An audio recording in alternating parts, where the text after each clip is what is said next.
Good start. Okay. This has all kinds of things on it. Does this work? Yes, it does. Welcome, everyone. On behalf of the Ho Center for Buddhist Studies and the Humanities Center, it's my great pleasure to introduce this evening's speaker, Venerable Tathaloka. This is a part of our Distinguished Practitioners lecture series made possible by the generosity of the Chow family. Venerable Tathaloka entered monastic life 30 years ago, receiving full ordination with the Sri Lanka Sangha in California in 1997. She has co-founded the Aranya Bodhi Hermitage and later the Dharmadharini Monastery, both here in Northern California, just up the coast, just north of San Francisco. As the first American woman to be appointed a bhikkhuni preceptor, she has been a leading figure in the spread of Buddhism in the West, and also an active participant in the promotion of Buddhist monasticism for women during what I think is one of the most intriguing, interesting periods in the whole history of female Buddhist monasticism. That is the late 20th century, early 21st century. My own specialty is in the history of Chinese Buddhism. And in a seminar just last quarter that a couple of people in the audience were in, one of the texts that we read was a 6th century collection of biographies of nuns that includes an account of the very first Buddhist nuns in China. And those biographies remain moving stories of women who faced tremendous challenges in a culture that at that time, the very beginnings of Buddhism in China, a culture that was very unfamiliar with Buddhist beliefs and practices. Back then, the 3rd, 4th century China, the only women to shave their heads were Buddhist nuns, bhikkhunis. Their clothing was considered exotic and bizarre, their names peculiar, and their beliefs obscure. Above all, their decision to renounce marriage and childbirth was often considered at best misguided and at worst pernicious. Within the monastic community, from the very beginning, the legitimacy of their ordinations was openly and repeatedly challenged. And outside the monastic community, their motivations for becoming monastics were relentlessly questioned. So one of the frustrations of scholars today trying to understand bhikshunis at that time is that the earliest texts we have were written hundreds of years after the fact, and we have no writings at all, really, from women of that period. What we do have are accounts of women written by men, mostly by monastics. So despite the best scholarly efforts, it's virtually impossible to recover the voices of women from the period. And scholars like me who study this period often lament, if only we had writings by women from that period. Or, imagine what it would be like to be able to go back in time and talk to them directly about their experience. Well, fortunately, today, we have that opportunity for understanding Buddhist monasticism among women today. And for understanding the introduction of female Buddhist monasticism in North America, we today have the opportunity in the person of a bhikkhuni who knows as much as anyone about the recent experience of female monastics and what it means to be a Buddhist nun in America today. So with this goal and with this anticipation in mind, please join me in welcoming this evening's speaker, Venerable Tathaloka.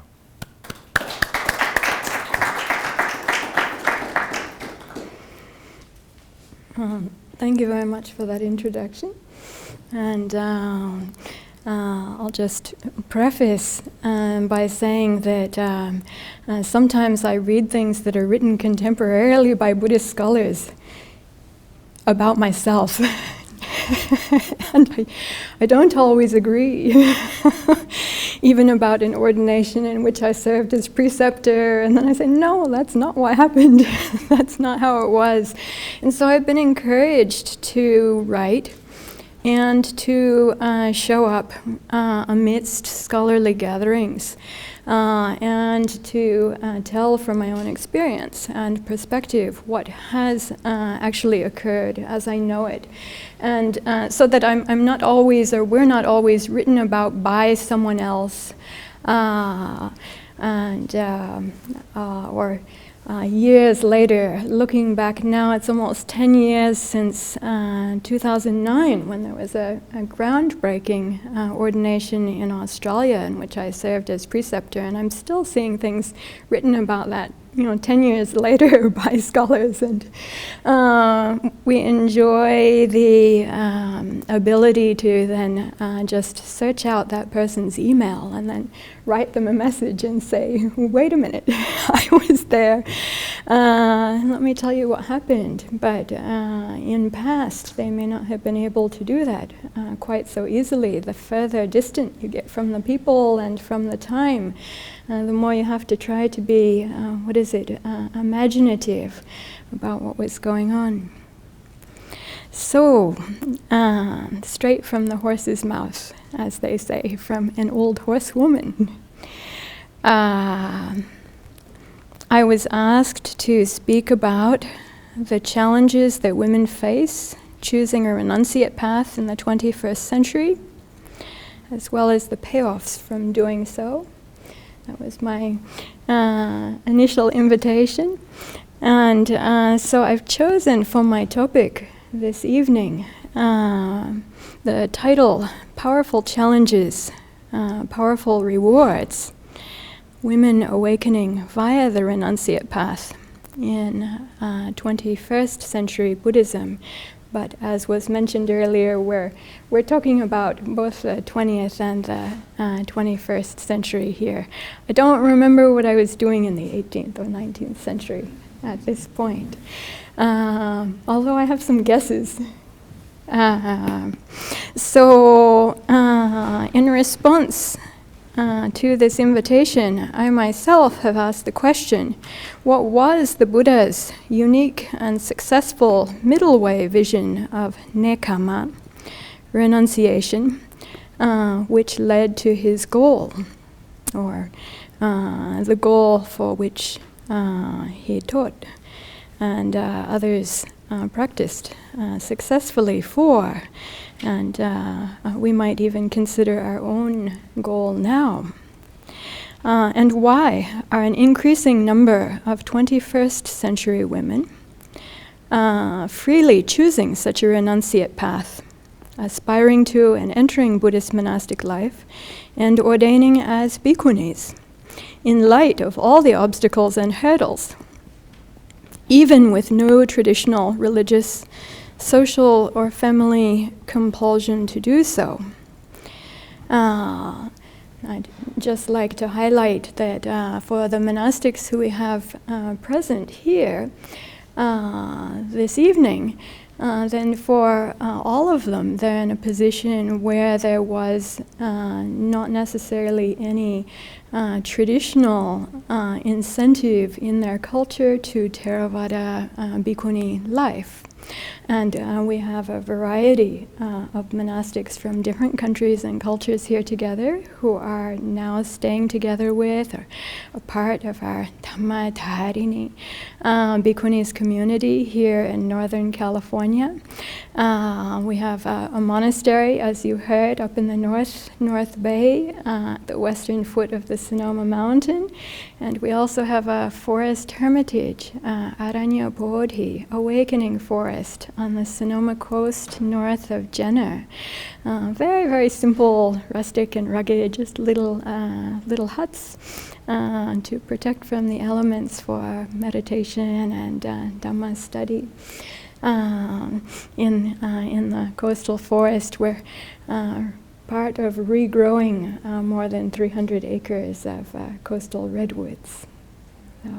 So, combination of initiatives, environmental and also in support of women being able to live and practice fully in this path as in the ancient times, That's our idea, yes?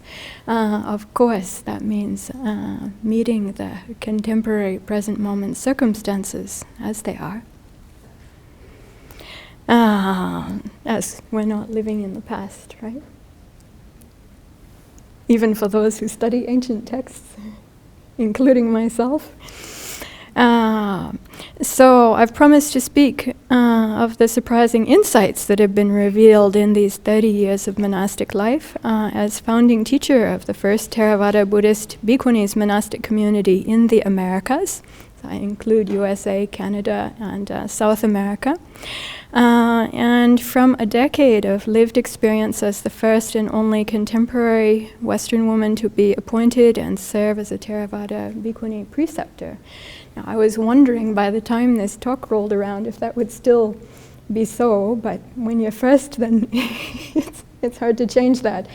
I had thought for a while that Ayakema may have been first, so my biography for more than a decade listed me as second, just to try to give the benefit of the doubt to her, in case she had served as a preceptor. But then I did some research about who she served as a preceptor for and when, and it turns out apparently not so for Bhikkhuni ordination, that she was not ever appointed. Anyway, I was happy to be second for more than a decade in our imagination, and now at this point I don't mind being first, if that's so.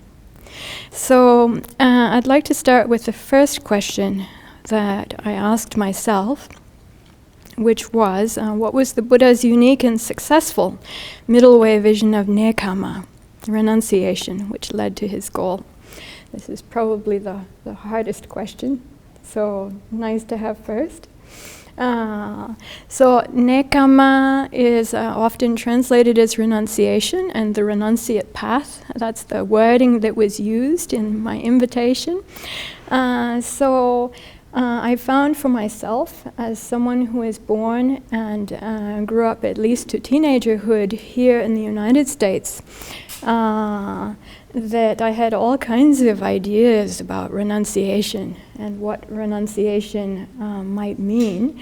And at this point, I think very few of them had much to do with the Buddha's vision of the middle way.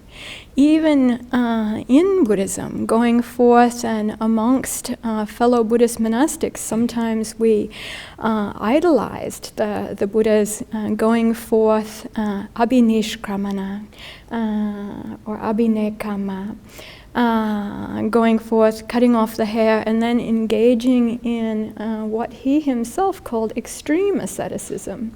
And I've even heard from Buddhist monastics them saying, but he fasted for all of these years, he did all of these things, and then he woke up.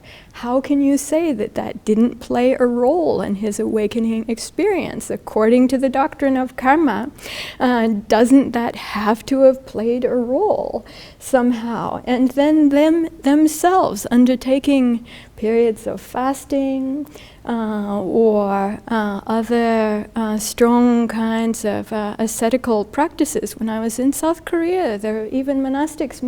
For my seminary precepts, I received seminary precepts there in South Korea, and my Vinaya master, Ilta Sunim, he had burned off one of his own fingers as a renunciate practice. Yes? Something that I don't know would it have been condoned by the Buddha or not, but we have all kinds of ideas about what renunciation means. And I remember asking the question about renunciation and its meaning in the Buddha's teaching somewhat early on in my monastic life, within the first 10 years. And then asking, we say renunciation. What does it mean? What is to be renounced? And that most beautiful teacher at that time gave an answer that I remember to this day, because it so it touched my mind in such an amazing way. So that teacher answered, renunciation. What is to be renounced? What is to be renounced are the causes of suffering. Then I thought, oh, causes of suffering. Causes of suffering. I was thinking about other kinds of physical things, but of course the physical things aren't excluded from that. But when I considered then renunciation, the causes of suffering, or what is to be renounced, then it really started to open up my mind and open up my perspective about this, and really lead me into a different mode of contemplation and investigation as to what the Buddha taught and what was to be practiced. And of course, according to the Four Noble or Four Ennobling Truths, renunciation of the causes of suffering seems to match quite well with that, doesn't it? And it really brings it back to us and our own buddhi, our own, in a way, our own intelligence, and to open up our panya in terms of our discernment, and to really take a look at what we're doing with our bodies and with our words, our verbal fabrications, as we like to say, or verbal sankharas, and then also with our mind, to see and know for ourselves what we may be doing that's a cause of suffering, and what, if we stop it, will not cause suffering in that type of way, yes? So I also like to look at the way that nekama or nishkramana, abhinishkramana, the way that this is used in the Pali and in the Indic language contexts, and then also to see for in the time that I was in South Korea, then my seminary exam was in Chinese, classical Buddhist Chinese, including characters that may not be regularly commonly used in contemporary Chinese at this time, so obscure classical Buddhist language. And the words that were used literally mean in Korean, like chulga, also means to come out, to go forth and to come out. And then that also leaves the question of come out of what? When you look at a Chinese exit sign, it has that very same character there. It says exit means go out. So that same character is used there. So it's like inviting you to come out of something. And then that begs the same question, come out of what? Yeah, and if just cutting off our hair and leaving behind our other clothing and donning the robes and the recitation of the refuges and precepts, if that were able to do it for us, wouldn't that be amazing?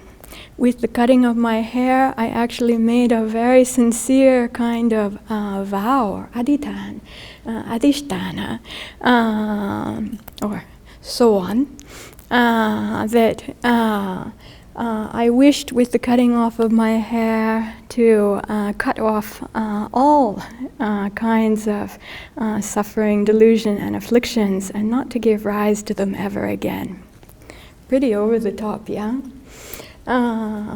If only that very day, later on that day, then I found myself getting irritated about something that one of my fellow monastics did.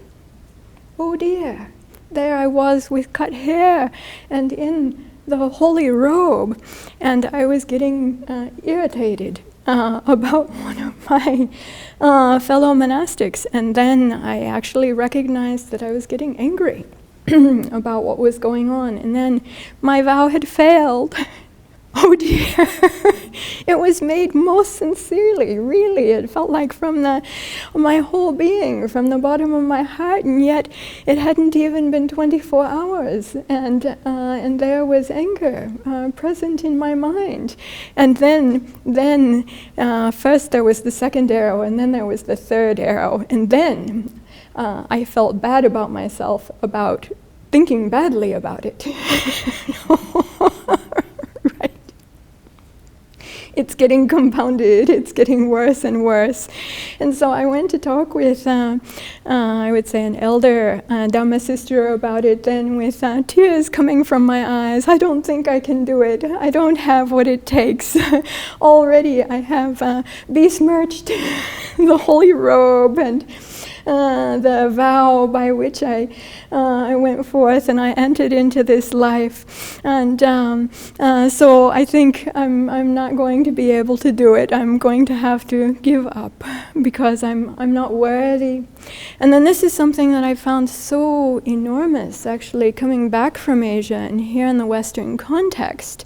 So thinking I'm not worthy is something that actually came so much. I didn't realize it at the time, but the causes and conditions, the conditions of growing up and being educated here in the United States, although I did not grow up Christian, still immersed in a cultural context in which the majority of my peers and fellow students and teachers were Christian, then there are things deep in the culture that then came in. Those conditions came in unexamined into my system of beliefs about myself and who and what I am and what I'm able to do and what I'm not able to do.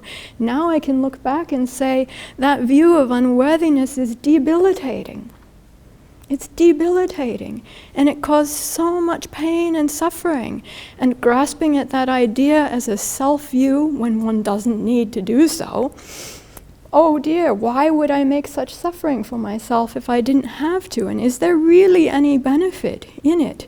And this is where we come around then, I think, to the middle way teaching, which has so many different aspects, because we're afraid of pride, and understand pride and conceit to be a fall or to be a sin from that culture, from that cultural teaching. And then in the Buddhist teaching also we think ego and I and all this is very bad and needs to be gotten rid of, and we link these things up together.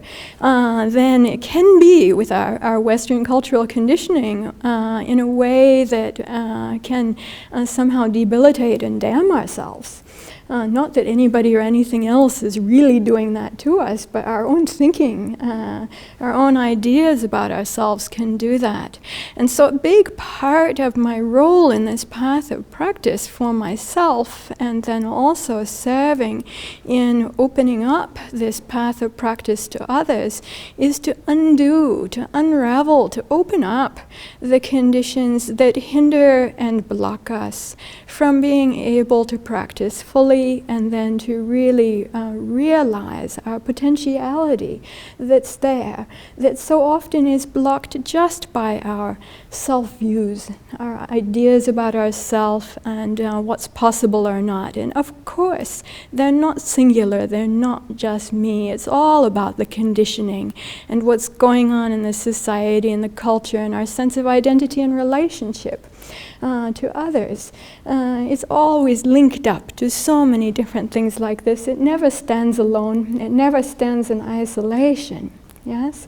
Sometimes when we have retreat alone by ourselves, and then there's no one else but the forest or the animals that are looking at us, and we feel like we're free from the judgments of others, then sometimes we can see the linking up of the things. When those people are really not there, when we're really not seeing them, we're really not talking to them, and we think we're just alone by ourselves. Of course, we're still with all the living animals in the forest and this kind of thing, and they look at us too, and they think about us too, but somehow we think that's different.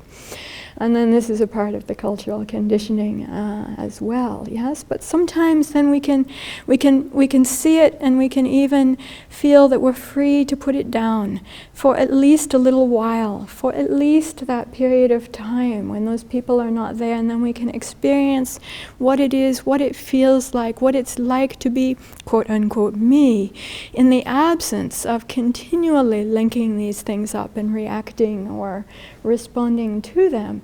And that's really awesome. That's really amazing, because it's just such a opening of a window or opening of a door of opportunity, which we can actually then step through and live in that then open and unbound space. So much of this work has been really to recognize what are the hindrances, what are the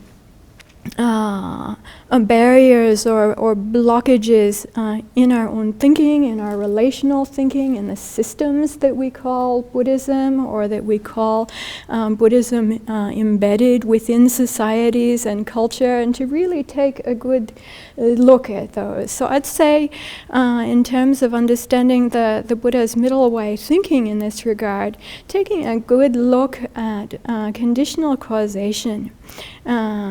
Yes, or I'm not sure. Those who are the wonderful translators and Buddhist scholars can tell me, do you like better causal conditionality or conditional causality as a translation? Yeah? I have the same question about being an active pacifist or a passive activist. Both. If they mean something different than all of that, yes? So insight into conditional causation then leads us very much back to the Four Noble Truths and to this question of what is to be renounced. And we can feel very, really in line with the heart, the essence, the core of the Buddhist teaching. They're what I would say are like all authentic Buddhist traditions. How big of trouble I get into for saying that. But this is my own idea, I'll just say. My own idea is that this doctrine of conditional causation is at the essential core of all effective Buddhist teachings, whereby which we have the opportunity for effective liberating insight. So I'll broach that as a proposal for you and see whether it seems in line with doctrine or not. And then in the Q&A, anyone can challenge me about it. So if we see this, then we understand, I posit, we may understand for ourselves, working with this is completely in line with the fundamental doctrines and practices that the Buddha himself taught, and that those who practiced effectively for awakening and liberation practiced, lived, realized for themselves. So, if I were to do anything else than work for myself and also others in as much as I can to reduce and stop the hindrances that obstruct us, and if I were to do anything other than for myself and also in my relationship to others, if I were to do anything other than try to grow, develop, maximalize, and bring to fruition the causes for our unbinding, peace, happiness, and freedom in this path, if I were to do anything other than this, I would not be fulfilling Samma Vayama in the Noble Eightfold Path. I would not be making right effort. I would not be practicing the path properly. So this is a fundamental kind of basis for me, which could be called a doctrinal or theological. Is theological the right word? Basis for the work in Buddhism that I've undertaken for self and for others. That is what I've just posited to you. So, on the other side of it, for example, if I were to knowingly perpetuate hindrances, things that debilitate people in terms of their full practice and living of the path and realization of it, if I were to knowingly do that, wouldn't I be a criminal in Buddhism, according to the classical Buddhist teaching? Yeah, I asked myself that. This is a question that I myself asked myself. When we see and know things for ourselves, then these questions can come up. There's a kind of a moral imperative that comes with it, that at a particular point, it's like when you don't see the things and you don't know the things, then you can choose this way or that way blindly, and it doesn't seem like such strong karma in a way. Yes, but when you do see and know the things, and then you choose to compromise, to go against what you've understood to be true, correct, and right Dhamma for one reason or another, such as the liking for benefits of various kinds, whether material or immaterial. By material, I mean to like to be able to have kinds of physical supports that we might want to not lose if we rocked the boat. Or immaterial, I mean like the lovely reputation that we may gain and the renown that we might enjoy if we choose to go with the party line of everything, including those who are in the positions of the most wealth and power or the ability to promote us most greatly or that kind of thing. Yes, all of this exists, doesn't it? And not only in the lay and householder world, not only in the Department of Buddhist Studies. Hopefully it doesn't happen here in this Department of Buddhist Studies, but I've heard from some people that in some departments of Buddhist Studies somewhere that these things happen sometimes. And I tell you straight up then also, I'm really happy in our monastic community to be living entirely with monastics who I really feel have true dedication, sincere hearts, and are in this for what I'd call all the right reasons. And I recognize that in Buddhist monasticism, people have entered into monastic life for a lot of different reasons. And some of them are material, for food or for care because the family was poor, or to be able to get an education, or for the, status or security or renown that there might be, or for various kinds of reasons like this. Yes, there also is that, and even that has been actively promoted, at least in the centuries leading up to the 21st century, in Theravada Buddhist monasticism. The ranks of monks have been swelled by these aspirations, and hopefully over time the aspirations are purified, and the person, through their study and through their practice of the Buddha's teaching, at some point truly shows up and comes to be there for what we would call the right reasons, and then the path opens for them, right? But not always. No guarantee. Just going forth, shaving off your hair, and entering into the rope does not necessarily mean that you have accomplished the nekama, as the Buddha taught. It doesn't necessarily mean we've done the work of attending to what are the causes of suffering and coming out, releasing and coming out of them. Yes? So, I'm going to go then to my next question that I've asked myself. That is, why are an increasing number of 21st century women freely choosing such a renunciate path, aspiring to and entering Buddhist monastic life and ordaining as bhikkhunis, in light of all obstacles and hurdles, even with no traditional religious, social, or family compulsion to do so? Now, I had mentioned earlier for the monastics who I'm here with, do you mind if I introduce you? Yeah? For Venerable Bhikkhuni Sucita, who is here, she's born in South Korea, and there was not a Theravada Buddhist monastic community in South Korea for her to enter into monastic life. So she entered into monastic life in the communities that were present for quite a long time, more than 20 years.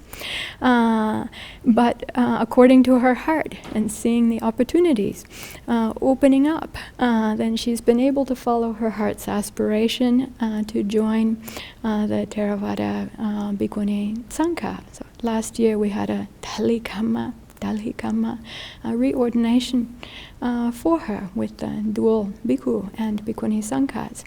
And so she's able to do that. That can raise all kinds of procedural questions and everything, with which, yes, we have been looking at extensively over the last several years. And then Venerable Bhikkhuni Metta Jivi here, also Khmer. And South Vietnam and Cambodia have not had Theravada Bhikkhuni Sangha for quite a while. We think, if ever. I know some records are there that are suggestive of their having been pabajita. The text says pabajita, pravrajita, those who have gone forth, women in the past in Cambodia. So I know such texts are there, but they're from a long time ago, and it's certainly not the common and ordinary thing to do. And yet somehow, from her own aspiration, without a cultural imperative to do so, as her male peers may have had such a cultural imperative, but not her in the same kind of way. This is an internal imperative then that has led her to this, even living in the United States with so many other opportunities in the lay life, in the lay world. So truly from an internal motivation, then she's chosen to undertake this path. If I say anything wrongly, please, you're welcome to correct me afterwards. And then also on the right here, Anagarika Aryasara, and then also from mainland China. And mainland China, now there's such an enormous revival of Buddhism in mainland China and Buddhist monasticism, but not so much Theravada. It's just starting to come up. Just in this last January in Bodh Gaya for the International Bhikkhuni ordination in Bodh Gaya, I was there for it. Then officially the mainland China Theravada Bhikkhuni Sangha was re-established. So you can say established or re-established depending upon your perspective. Now whether it ever existed before comes up as a question, yes? So some of the monks involved then say re-established. And they're trying to shed light on the early years of the Chinese Sangha, where they say that Theravada Buddhism or early Buddhist traditions existed during that time. So they would say re-established. But anyway, now we have a mainland China Theravada Bhikkhuni Sangha since January of 2019. Yeah, and happily she's here with us. We very much appreciate it. But there was probably not, when you were growing up in mainland China, a cultural imperative for you to become a Theravada Bhikkhuni. No. So, and plenty of other opportunities also here in the United States, in the lay world, in the lay life, not through any lack of other opportunities. So also coming from her own initiative. And Anagarika Kachayana, also an illustrious career as a scholar at UCLA, and even a precious, in a way, precious scholarly property with regards to unique language knowledge. And I heard from the, thesis advisor, such good potential, yeah. And also really a strong internal heart's motivation for this path. So what I'm seeing myself is there are those who, even in this very cultural context, here in North America, in the United States, and then also I've seen in Canada, and then also in Australia, and then also in Thailand, and also in Sri Lanka, and then also in India, and most of the countries that I've traveled to, then there are those who have arising in their hearts, often connected to their practice of the Buddha's teaching and what they're understanding from their practice, and being in a tradition that encourages them to really look at their own motivations and inspiration and go deep into that, not to turn away from it, not to turn their backs, not to shut the door, not to close down, but to really look into their sense of meaning and purpose, and then see where that leads them in light of the Buddha's teaching, or they have their choice in light of whatever they wish to look at that. But I'd say here in the United States, I've been hearing quite a lot about the rise in teenage and young adult or young middle-age adult suicide, even amongst those who are quite affluent, deaths of despair. Yes, and I recognize in speaking with people that the amount and the level of despair or crisis of meaning that is there in our society is large. I even wonder if we aren't at the stage of being a society that has a kind of heart-wise culture that has as an aspect a crisis of meaning and value, worth. Yes, I'd like to circle back to that question of are we worthy or not. I'm not sure if I will. We'll see if we come back to it.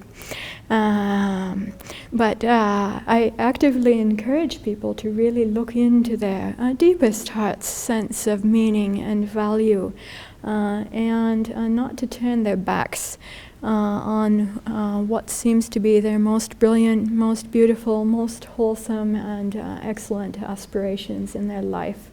Whatever those may be, and if they look at is it wise to do that or not, then really to take a careful look at what they mean by wise, and just to see these things clearly, and then to make knowing, willing choices and direct oneself based upon this.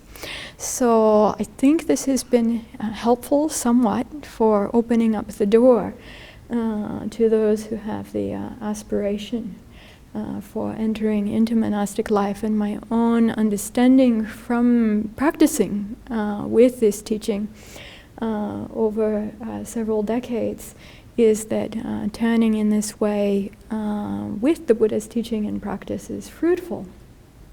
That is, it leads to good and healthy and wholesome things in our hearts and minds, and that it's worth it. Yeah, that's my own honest feeling about it.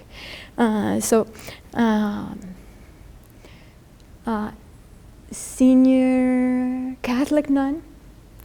And I, a few years ago, happened to meet in the blood draw office in Fremont one morning. And she had been praying and had a vision from Jesus that it was time to do something with interreligious. And then there we met in the office a few hours later. And so we together formed Interfaith Women for Peace. And so I went to the Dominican Sisters Mother House in Mission San Jose here in the Bay Area. And one of the sisters, when we were talking together, then asked me, because I came with those who were like aspirants, postulants, anagarikas, and some younger in monastic life monastics. And then she said, we haven't had a new novitiate, or I'm not remembering the word.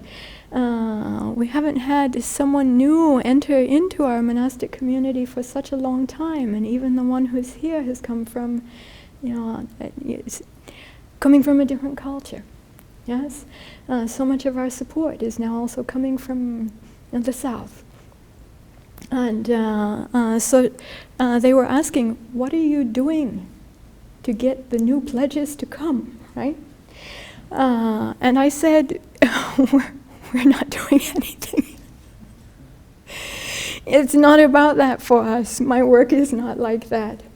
Since we founded Dhammadharini, or commonly called Dhammadharini, here in the Bay Area in the year 2005, so nearly 15 years ago, since we founded that first place, dedicated women's monastic residence and also support foundation for supporting resident bhikkhuni teachers, aspirants, to be able to come, train, and ordain. On average, we've had 50 to 100 people contact us per year.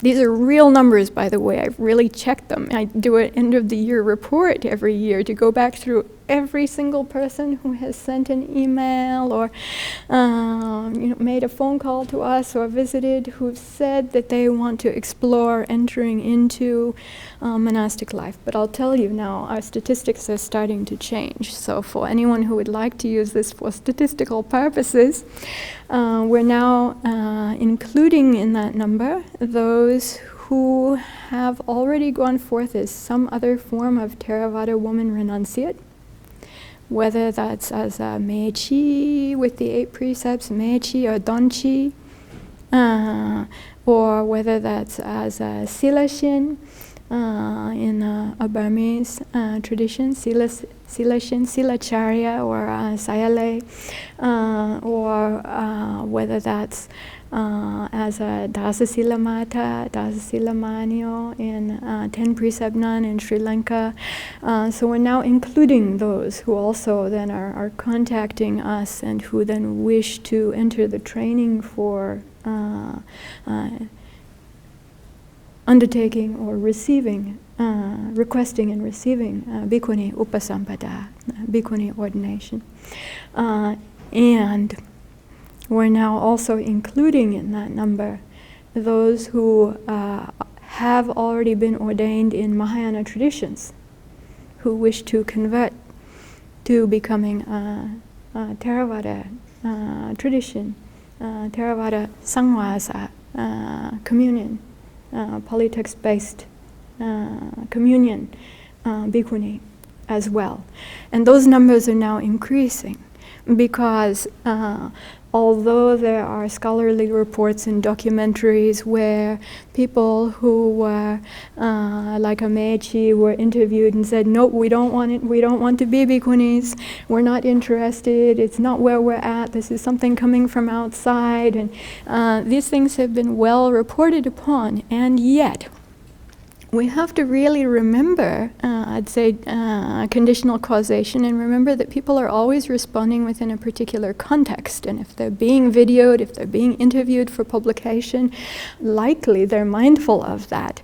And that there may be some response or reaction or even repercussion to what they say if that's published.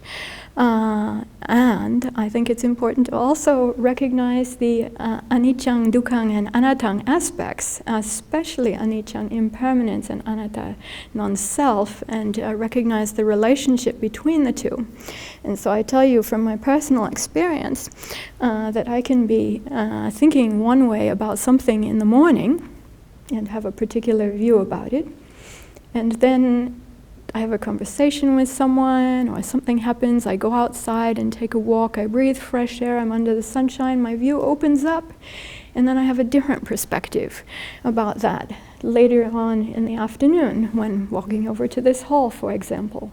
A new perspective on something, a different view because of anicca and anatta. So that what I thought that you would call my identity if I were interviewed, associated with my name and picture, interviewed in the morning, I can turn right around, as could any one of us.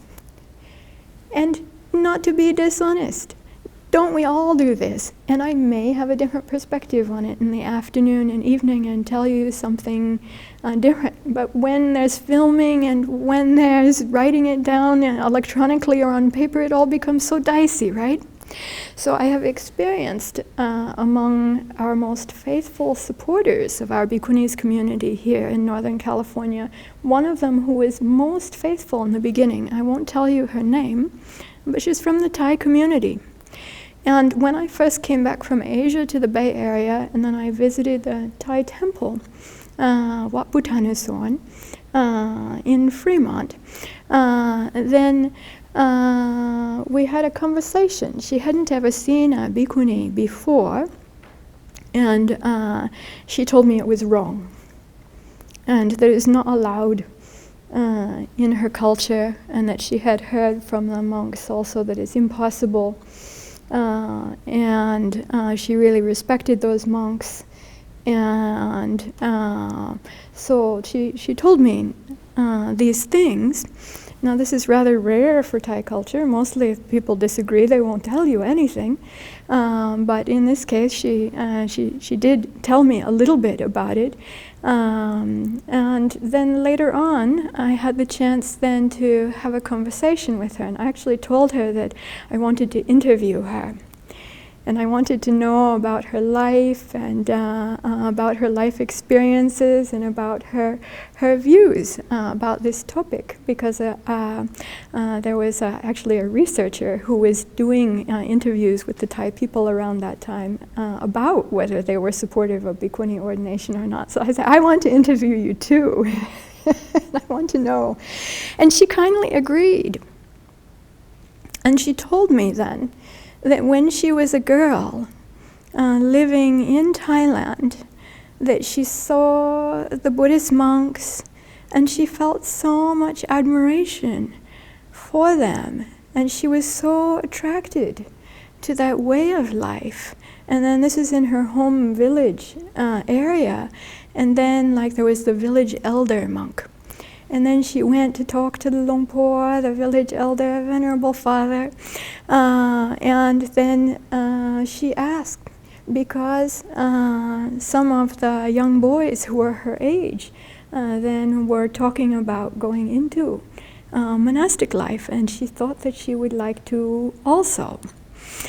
So she went to ask very simply and innocently, asked Longpo, Venerable Father, that she would like to go into monastic life. She mentioned this, and can I? And then he told her very sweetly and sincerely, for a woman it's not possible, for a girl it's not possible. And then the best that you can do is to be like Visakha. And you can be a great supporter of the Sangha. And as a great supporter of the Sangha, you can make your merit most excellently, and you can practice as far as you can. Yattha sati, yattha balang, manasikaroma, anupatipajama. Right? We recite these things in the chanting. So, as much as you can, as far as you can. This is recited for the lay people. It's not what the monks recite. The monks have a different recitation that says they're here all the way to Nibbana. Yes? So you may be familiar with this, even recognizing my American Pali pronunciation, perhaps. And the story, because it's such a common one. In fact, in my interviews, I found that there were quite a lot of those who reported something similar, surprising. But then I was not filming them. And so then she told me that venerable elder who she so revered, Longpo, told her that if you make your merit very well like this, so beautifully, so excellently supporting the Sangha well, then in your next life you will be able to be reborn a man. And then you will be able to go forth and then you will be able to practice completely for Nibbana, or if you wish, make your merit so deep and vow to be reborn as a man in the time of the Buddha Maitreya, Pra-Arya-Meteya. Yes? And then you can even, potentially, you could become one of the great leading bhikkhu arahantas in that time with the Buddha. Yeah? So she was encouraged like that, and she is not the only one. So then I found this woman who is such a strong supporter of the temple, of the community, so faithful in her offerings, coming every week also to offer a meal, and there for every program and major event, and supporting all of it. Faithfully, she lived out that instruction. And then when she saw a woman wearing the robes, then what came to her mind, she told me then, is her Longpo from her childhood saying, no, it's not possible. This is what you can do. This is what's allowed. This is what is proper in the sasana for you. Yeah? So this is how we understand, how I came to understand. Oh, someone who is acting actually as a kind of a traditional upholder of the roles and saying, no, you can't do this, interviewing her underneath is someone who as a young person had the deep personal heart's aspiration to go forth and to fully ordain as a bhikkhu or a female bhikkhu, a bhikkhuni. Yeah? So this really changed my mind. And speaking with her, when I realized this, then I think something changed in our relationship. It's hard to say exactly what it was, just being heard in a way from which it did not seem like there would necessarily be any negative repercussion. But when we started with Dhammadharini, not so many months after that, she became a faithful supporter of our Bhikkhunis community, bringing meal every week and supporting whenever there were programs, and being part of those who are, our first place was very low income rented, yes, and part of the group, and getting others to join in offering for the rent, for the lodgings. And to this time now, more than 10 years, she has continuously been so faithful. What changed in those moments? Yes? Not only me, but others also. So I've seen so much of this. If I made a kind of sliding scale over 30 years, then 30 years ago the number of those who were supportive and on board, and like a small number, and then those who were undecided or against, a much greater number. I feel like the bar on that sliding scale is really in motion.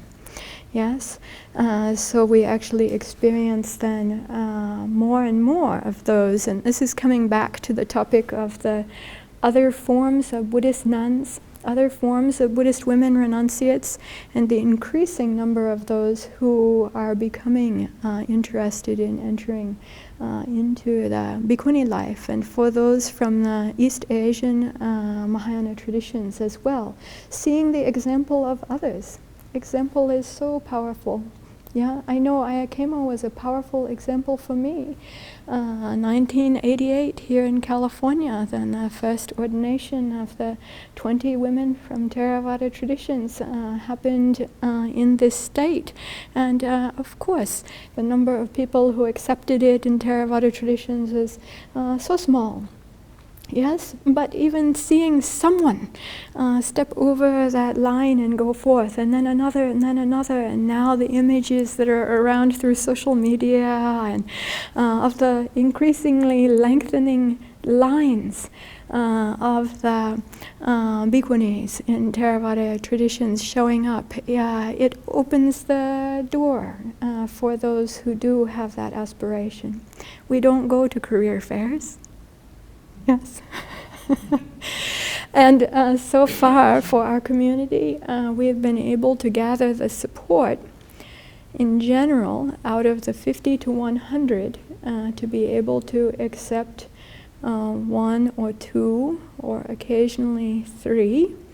And this is our first year to be able to accept 3 or even 4 aspirants. Up to this time, normally 1 every other year is how much support has been gathered or mustered to be able to accept. So someone else will have to run the percentages for me. Because what is that? Out of 50 to 100, 1 or 2 every other year? Excuse me? 1%. So we have had the support with our really growing monastic community to be able to accept, successfully accept so far 1% of the applicants. So there you go, that's our statistics so far. Just this year, it seems like we might be increasing that ratio a little bit. We'll see, we'll see. So let me see if there's anything else that I want to say before opening up to questions and discussion. I sometimes ask myself, what it would be like if there was support for all of them. Oh my goodness, can you imagine if 50 to 100 people were able to be accepted? This is just our community. Now California, I mean per year, can you imagine? It really blows the whole concept in a way of what's going on with Buddhism and monastic Buddhism here in the United States and in North America. And you know how many people, the idea of how many people are interested and have the aspiration. Yeah, it's about really so much whether there's systemic support for it. Our particular community, inspired by forest and insight, Theravada forest and insight traditions, is one where we do train ourselves, do practice with all 311 of the Bhikkhuni Patimokkha precepts. I'm not talking about the Kandakas or Chulavaka 10, for those who have technical interest and for whom this may raise a large question. I'm talking about the 311 precepts of the Pali text Bhikkhuni Patimokkha. Yes, and for those who go forth, papaja, become papajita, undertake the 10 precepts, the samaneri sikha, which includes the giving up of money. And with that, for us also driving and the holding of major financial properties. All of that is part of our life. So you could say, in a way, for the support to be there, you could say, in a way, that it's all the more essential. Because for us, we're not even eating food on any given day for the bhikkhunis, unless that's been offered by hand on that day. So we do go out for alms round. I had thought if to maybe prepare some pictures, and Sonoma County, Sebastopol, Santa Rosa, Petaluma, Pindapat. Amazing how the people respond to that.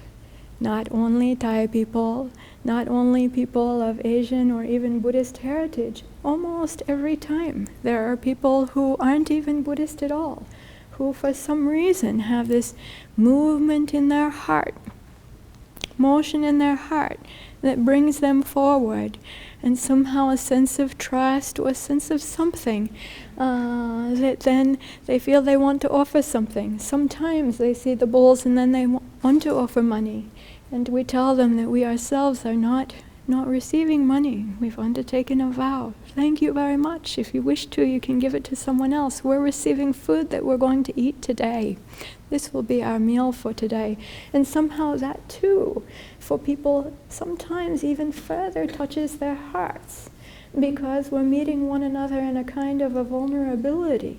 with recognition of our, I'd say, our interdependency of our lives. And we find that people who are not traditional Buddhists may even regularly have a tear come to their eye for our brothers' community at Abhayagiri Monastery to the north. Also, there are some people who have something from the old Christian monastic culture where the monks in this area, the monks and nuns, also went out for alms when they started going on Pindapad, or Pindacharya, in Ukiah. Yes, there were some people who came forth and said, "The monks are back." And they remembered. And they had something in their heart about the meaning of this that even transcended religion for them, about the monastic way and about the monastic heart, or you'd say the renunciate life. Somehow you could say the renunciate spirit, but meaning what? Yes, even with the Buddha's middle way, you'd say it might be defined quite differently, what that means, and yet they had some deep feeling of meeting in common ground in a way that touched and opened their hearts and led them to respond with beautiful hearts of generosity. I understand some of them have said now for 20 years, they've said, "Please, please," to the monks, "come by my bread shop. I want to offer something." Yes, to my bakery. And they have faithfully done so. So part of this way of life for us is putting ourselves out on the limb, you'd say in trust, in faith, or in inquiry, with open hearts, being vulnerable, meeting one another in that vulnerability and deep sense of the commonality of our humanity, or our commonality as living beings also, not only with the humans, but understanding the things that we have in common with one another and meeting in that ground. And this is a place that seems to speak deeply to our humanity, or to our sentience, if you could call it that, because it goes beyond, it's not anthropocentric. Would that be the right way to explain it? It goes deeper than that, to living beings. Yeah. So we find support in surprising ways, including by going out amidst the people with our alms bowls, shaven heads, even walking with bare feet, and then going like the Buddha did, like in Sebastopol, afterwards to sit in the town park square, and then people come to approach us. Some of them knew we would be there, and others not, but just come because something in their heart moves them to, and then they want to talk sometimes, ask questions about some of the deep matters of life. Yeah, and we're open to that. We're there for that, to listen and to speak from the heart together, and to share from our practice and share what the Buddha taught for free, as a gift that we've received, and a gift that's free to share. There is the basis of how it's working. Yeah, no big grants. We don't ourselves, our community doesn't have any mega donors. And other than a support foundation, which is Dhammadrini Support Foundation is a 501c3. None of us are signers on that. But, I mean, in as much as there's a non-profit organization, then there's, you'd say, like some kind of governmental support. People can get a tax deduction, not for their food pindapat offering, but for other things. Yeah, but besides that, there are no kings or queens who are supporting us, as is the case with our bhikkhu brothers. And still, our monastic ranks are swelling, and I think would more if we if the support is there too, yes, because the inspiration is there. So I'll pause here and now give this time for your